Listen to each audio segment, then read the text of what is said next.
അല്ല പിള്ളേച്ച ഞാനൊരു രുക്മിണിയായിട്ടുള്ള എല്ലാ ബന്ധവും ഉപേക്ഷിക്കാം. മാധവന്റെ ആധാരം തിരിച്ചുകൊടുത്ത് കേസ് ഒഴിവാക്കി തരാൻ പറ്റും. അങ്ങനെയാണെങ്കിൽ മാധവൻ തയ്യാറാണ്.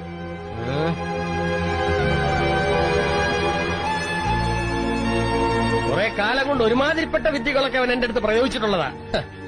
സത്യമായിട്ട് പറഞ്ഞവളെ ബോധ്യപ്പെടുത്താൻ പറ്റുമോ? നീ വാടി എങ്കിൽ പറയേ. ആ ശാന്തമേ വന്ന് കേക്ക്.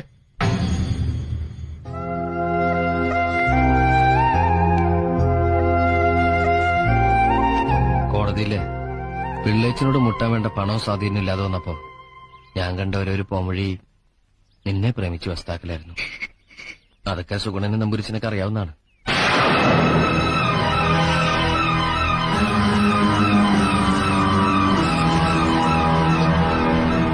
പറഞ്ഞതൊക്കെ സത്യ.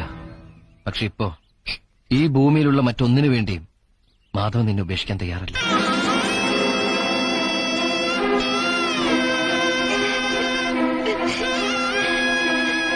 ഇരുപത് കൊല്ലം നോക്കി വളർത്തിയിട്ടും ഈ മനസ്സൊന്ന് കാണാൻ നിങ്ങൾക്ക് പറ്റില്ലോ പിള്ളേച്ച.